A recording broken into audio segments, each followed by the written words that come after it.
দিকে তাকায়, একবার আমার নবীর চেহারার দিকে তাকায়, আবার আকাশের দিকে তাকায়, রাতের বেলা নবীর চেহারার দিকে তাকায়, আসমানের দিকে তাকায়, ঘরের ভিতর থেকে সেই ছোট্ট বালক এটা দেখে ফেলেছে। হায় রে, আমার মা একবার আমার নবীর চেহারার দিকে তাকায়, আবার আকাশের দিকে তাকায়, মনে হয় আমার মা আমার পয়গম্বরকে কোনো জাদু টোনা করতেছে।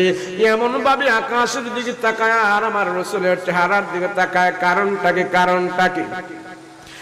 ছোট্ট ছেলে বারা ইবনে আযিব রাদিয়াল্লাহু আনহু ঘর থেকে দৌড়ায় মাকে শুধু বলে, মা কেমন তুমি আমার রাসূলের চেহারার দিকে একবার তাকাও, আবার আকাশের দিকে তাকাও, কারণটা কি গো মা? ও মা আমার কাছে বলো, রহমাতুল লিল আলামিনকে কিন্তু বাড়িতে ডেকে এনে তুমি কষ্ট দিও না। যদি কষ্ট পায় হাসরের ময়দানে কিন্তু